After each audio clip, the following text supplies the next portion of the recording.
Before you all ask मैं ही जवाब दे देता हूँ कि हमारी फिल्म पीएम नरेंद्र मोदी जिन कंट्रोवर्सीज से गुजरी थी रिलीज़ के दौरान, वो अप्रैल में नहीं रिलीज़ होके मई में रिलीज़ हुई, क्योंकि कुछ राजनीतिक पार्टियों को लगा कि ये फिल्म अगर आएगी तो बीजेपी को बहुत फ़ायदा होगा और वो जीत जाएंगे। तो फिर जब हम सुप्रीम कोर्ट और आचार संहिता की वजह से हमारी फिल्म पुश हो गई और हमने इस फिल्म को फिर इलेक्शन के बाद आचार संहिता जब ख़त्म हो गई उसके बाद हमने इस फिल्म को रिलीज़ किया। रिलीज़ के वक्त जब शपथ ग्रहण होने वाला था उसके पहले ही हमने ये फिल्म, हमें बीजेपी ने कहा ये फिल्म बना, किसी ने कहा कि हमको किसी बड़े नेता ने कहा ये फिल्म बनाने के लिए, लेकिन वो ये भूल गए कि मैं एज एन इंडिविजुअल एक ऐसा प्रोड्यूसर हूँ जिसने मैक्सिमम बायोपिक इस कंट्री को दिया है, चाहे वो मैरी कॉम हो, चाहे वो अलीगढ़ हो, चाहे वो सरबजीत हो। भूमि भी जब मैं बनारस गया था तो एक लड़की की कहानी मुझे जब पता चली थी तो मैंने उस पर बनाया था वो फिल्म। और फिर पीएम नरेंद्र मोदी, और आगे भी मैं जो मेरी अनाउंसमेंट आ रही है वो बेस्ड ऑन ट्रू स्टोरी है, बहुत जल्द अनाउंसमेंट आने वाली है, क्योंकि जब सब लगे हुए थे मुझ पे कीचड़ उछालने के लिए उस वक्त मैं अपनी फिल्म की तैयारी कर रहा था। तो अब जब सिनेमा घर, कई एम्प्लॉयज़ ऑल ओवर इंडिया, जितने लोग, कई लोग बेघर हो गए, कई लोग बेरोज़गार हो गए और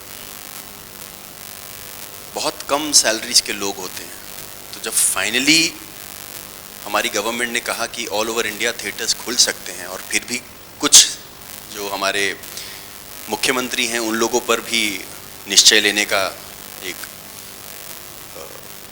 सुझाव दे दिया गवर्नमेंट ने, तो बिहार, महाराष्ट्र, राजस्थान, कुछ स्टेट्स हैं जहाँ जहाँ थिएटर्स खुल रहे हैं वहाँ हम, अगर आप देखेंगे तो यशराज ने फिल्में, तानाजी, खाली बिली, हर प्रोडक्शन हाउस ने सपोर्ट में, थिएटर्स के सपोर्ट में अपनी फिल्मों को रिलीज़ करने का निर्णय लिया है और कई फिल्में रिलीज़ हो रही है।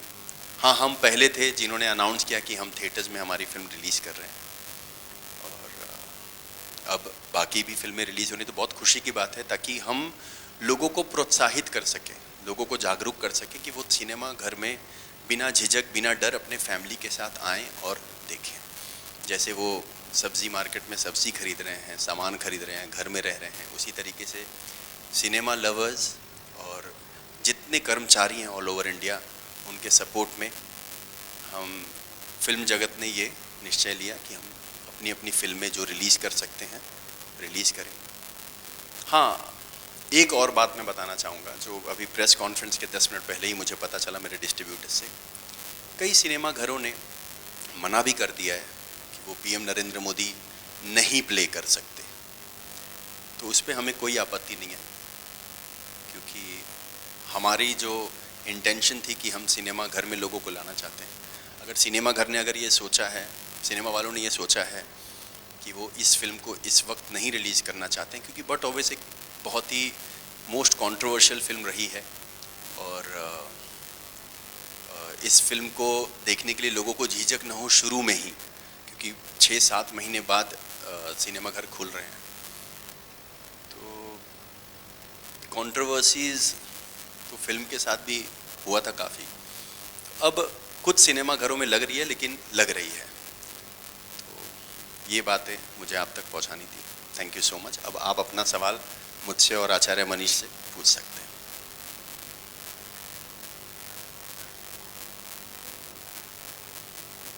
मेरे हिसाब से सिनेमा घर सर ऑलरेडी डिसाइड कर चुकी है कि वो बहुत ही कम टिकट में रखेंगे, एज इट इज़ 50% है, तो अगर 100 सीट भी है एक सिनेमा घर में तो वो 50 लोग ही आ सकते हैं, और वो 50 लोगों के लिए भी बहुत कम प्राइस रखा गया है। जैसे प्राइसिंग अभी तक तय नहीं हुई है, क्योंकि कल फ्राइडे है, मेरे हिसाब से आज की अनुमति दी है सरकार ने, पर सिनेमा घर लोग कल से एक्चुअली एक्टिव हो जाएंगे।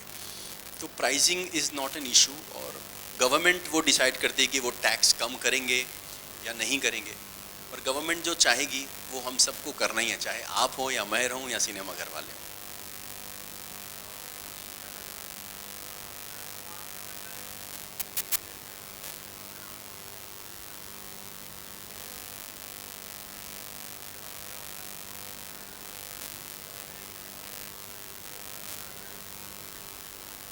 देखिए, कमर्शियल वैल्यू अगर देखनी होती, बहुत अच्छा सवाल है, कमर्शियल वैल्यू अगर देखनी होती तो मैं ये फिल्म ही नहीं बनाता, मैं फिर हाउसफुल या धमाल जैसी कमर्शियल, सिंघम जैसी फिल्मों के पीछे मेहनत करता। तो मैंने अलीगढ़, सरबजीत, भूमि या मैरी कॉम कभी भी ऐसी फिल्में नहीं बनाई है जिससे कमर्शियल, क्योंकि अगर कमर्शियल सक्सेस ही चाहिए तो मुझे शेयर मार्केट या किसी सूरत में साड़ी फैक्ट्री में हम खोल देना चाहिए। तो मैं कमर्शियल वैल्यू के लिए सिनेमा बनाने आया ही नहीं हूँ।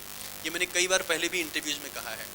हर प्रोड्यूसर अमीर हो, हर प्रोड्यूसर पैसे कमाए, ये ज़रूरी नहीं है, क्योंकि 90% सिनेमा फेल होते हैं। हम डिपेंडेंट होते हैं, हमें जो कहानी अच्छी लगती है हम वो कहना चाहते हैं। तो मेरी सोच है कि मैं बायोपिक बनाऊं, मैं सच्ची कहानियों पे फिल्म बनाऊं। अलीगढ़ से मुझे क्या प्रॉफिट होगा अगर मैं डिसाइड करूंगा, आप बताइए।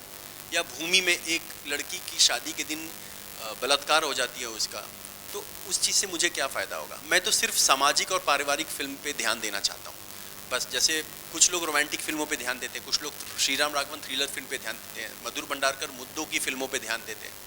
तो मुझे बायोपिक, इंस्पायरिंग फिल्में कहना अच्छी लगती है, जो कहानी कोई न छुए। मैं तो बोलता हूँ अगर आपके पास वो कहानी है जो आपको लगता है कि इस कहानी को कहनी चाहिए, और अगर वो कहानी मेरे दिल को भागी तो मैं जी जान लगा दूंगा वो फिल्म को सेट करने के लिए। Yes ma'am.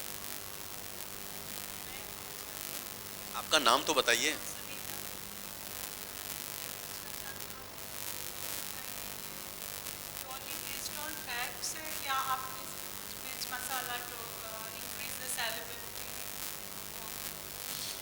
नहीं, सेलिब्रिटी क्या होता है, देखिए जब एक 130 करोड़ जनता जो है वो जब फिल्म देखने बैठे तो उनको 2 घंटा पकड़ के रखना हमें थिएटर में। कई लोग 15 मिनट बाद सिनेमा छोड़ देते हैं, पैसा देने के बाद भी, इंटरवल के बाद वापस चले जाते हैं। पर हमारे सिनेमा में जो एक बार आया था देखने, जब रिलीज हुई थी, वो दोबारा नहीं गया, और हमें बहुत पब्लिक वाइज बहुत अच्छे रिव्यूज़ मिले थे। और आपको पता है कि बीजेपी को कई लोग प्यार भी करते हैं, नरेंद्र मोदी को प्यार भी करते हैं और नफ़रत भी करते हैं। और आजकल तो सोशल मीडिया ऐसी है कि नफ़रत पहले पता चल जाता है हमको, और जो लोग पढ़ते हैं वो भी निगेटिव मैसेजेस जल्दी पढ़ लेते हैं, पॉजिटिव और आशीर्वाद वाले मैसेजेस तो इग्नोर ही कर दें तो बेहतर है। तो ये फिल्म मुझे कहानी इतनी अच्छी लगी। आज जैसे रवि साहब हैं यहाँ पे या विजय जी हैं, ये लोग भी छोटे से ऊपर आए हैं ज़िंदगी में। आप भी एक जर्नलिस्ट हैं, इससे पहले आप जर्नलिस्ट नहीं थी। अगर आपकी कहानी इंटरेस्टिंग है तो मैं वो भी कहना चाहूँगा। तो ऐसा कुछ भी नहीं है कि मैं फ़ायदे के लिए या कोई सोच रख के फिल्में बनाता हूँ। सोच रख के राजनीति की जा सकती है, फिल्में नहीं बनाई जा सकती। I would also request Acharya Manish ji to introduce and say a few words about how. आचार्य मनीष जी को इंट्रोड्यूस नहीं करना है, आचार्य जी को तो इंट्रोड्यूस कर चुके हैं। Exactly, and what inspired him to produce this movie and support this great cause. मैं ही पूछ लेता हूँ। Sir. आचार्य जी, आप इस फिल्म पे कैसे जुड़े, क्यों जुड़े, और अचानक आपने जो आयुर्वेद का बिजनेस इतना बड़ा पूरे भारत में फैला के रखा है, आप यही फिल्म को क्यों सिलेक्ट किया आपने? आपने धमाल या गोलमाल को क्यों नहीं सिलेक्ट किया? देखो, ये सब आप लोग भी जानते हो, 2014 से जब से प्रधानमंत्री जी मोदी ने शपथ ली, तब से सेहत, योगा, ध्यान और मेडिटेशन की बातें देश में शुरू हुई, और आज हमें पता है पूरा विश्व योग दिवस भी मनाता है।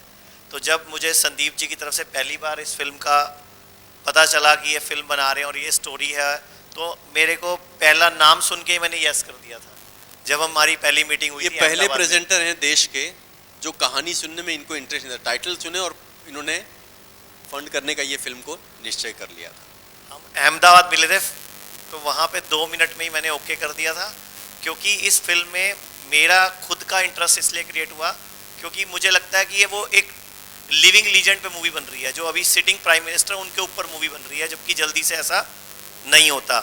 और दूसरा, फिर उनकी फिल्म में था बहुत कुछ सीखने के लिए, कैसे एक चाय बेचने वाला बड़ा होता है, किस तरह उसने संन्यास लिया, फिर उसकी लाइफ में उसने आरएसएस को ज्वाइन किया, उसके बाद वो देश का सीएम बना और फिर पीएम बना। तो स्टोरी बहुत इंस्पायरिंग थी और संदीप से भी इस दौरान मेरे रिश्ते बहुत अच्छे हुए।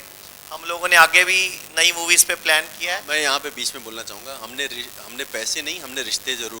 संदीप जी छाए हुए हैं अपने कारणों से, मैं छाया रहता हूँ अपने कारणों से। मैं तो लोगों को बोलता हूँ खाना पीना सही करो, आयुर्वेद को इस्तेमाल करो। इतना बड़ा कोरोना संकट बीत गया और सबको आयुर्वेद की महत्ता पता चल गई। आयुर्वेद की वैल्यू लोगों को घर के नुस्खों से और आयुष का काढ़ा पी पी के पता चली गई है वैसे भी, लेकिन अभी भी इस देश में बहुत काम होना बाकी है आयुर्वेद पे, क्योंकि हमें प्रॉपरली आयुर्वेद को उस तरीके से काम अभी नहीं करने दिया जाता जिस तरीके से होना चाहिए। और रही बात संदीप जी क्यों टीवी पे और लाइमलाइट में रहते हैं, वो चैनल वालों को ज़्यादा पता है।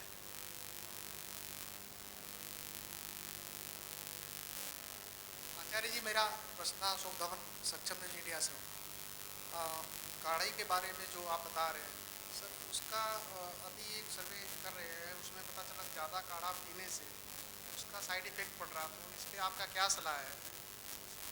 सर देखो, लगता है आप पे हुआ है साइड इफेक्ट काढ़ा का, इसलिए आप पूछ रहे हैं। तो अब मेरे हिसाब से आपको आचार्य जी से बाद में मिलना चाहिए। आचार्य जी ऊपर रूम में हैं, तो आपको इन सवाल का जवाब आपके सेहत के लिए और परिवार के लिए ज़रूर बाद में मिलकर लेना चाहिए। मैं इतना बोलना चाहूँगा, कोई साइड इफेक्ट नहीं है, ये सब नेचुरली बात है। एलोपैथी कंपनियां आयुर्वेद को आगे नहीं आने देना चाहती, तो प्रोपोगंडा ज़्यादा है।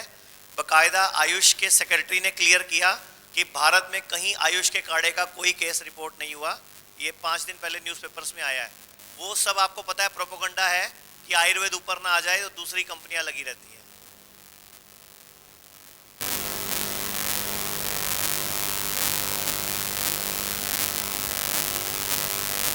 पीएमओ से क्लियर क्यों होगा? तो वो तो बहुत पहले ही 1.5 साल पहले ही बना के रिलीज़ हो गया फिल्म। तो इस वक्त पीएमओ से क्लियर रहने और उनको जनता के भावुकता से, मतलब अगर मेरा मन नहीं, जो सच्चाई थी उसी को हमने सिनेमा के हिसाब से वो फ्रीडम लेके हमने बनाया। जो सच्ची घटनाएं हैं, हमने कोई एक भी घटना इसमें ऐड नहीं किया है। जो सही था, जो उसको सही सिनेमा के तरीके से हमने उसको दर्शाया है लोगों तक, वो किया। तो पीएमओ की परमिशन की ज़रूरत नहीं है। हमने तो बस उनका आशीर्वाद रहे पूरे भारत में, मुझ पे नहीं, पूरे भारत पे, इस फिल्म पे भी नहीं, बस इतना ही काफ़ी है। और वो अभी बिहार इलेक्शन में पता भी चल जाएगा मेरे हिसाब से।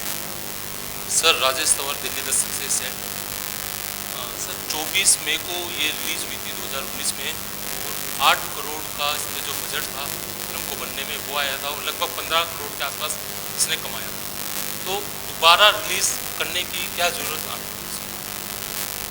मेरे हिसाब से ये सवाल का जवाब मैं सबसे पहले दे चुका हूँ कि हम सब सिनेमा घरों को प्रोत्साहित कर रहे हैं। हम सब उन लोग के अंदर एक कॉन्फिडेंस दे रहे हैं, जैसे पूरे चैनलों ने मिलके मेरे अंदर एक कॉन्फिडेंस दिया ना पिछले 3 महीने में, उसी तरीके से मैं पूरी सिनेमा के जितने भी बड़े बड़े प्रोडक्शन हाउस है, वो लोग अपनी अपनी फिल्मों को फ्री में दे रहे हैं सिनेमा घरों को, ताकि लोगों के अंदर जो सोच बैठी हुई है पिछले 6 महीने से, वो सोच खत्म हो जाए और लोग बिना झिझक, बिना डरे सिनेमा घर में आएँ और फिल्में देखें। क्योंकि उनके सेफ्टी के लिए सिनेमा घर वालों ने बहुत खर्चा किया है, बहुत ट्रेनिंग दिया है लोगों को, साफ़ सफाई का, सैनिटाइजेशन का, हर चीज़ का बहुत अच्छे तरीके से ध्यान दिया जा रहा है। सर ये एज इट इज़ रिलीज़ हो रही है, कुछ चेंजेस किया गया है इसमें? अगर आप लिखना चाहते हैं कुछ चेंजेस तो आप कर सकते हैं, लेकिन फिल्म में कोई चेंजेस नहीं, क्योंकि मेरे पास वो बजट नहीं था कि मैं फिल्म में चेंजेस करते बैठूं। हाँ, मेरे दिमाग में, मानसिक स्थिति में मेरे कुछ चेंजेस आए हैं पिछले 3 महीने में।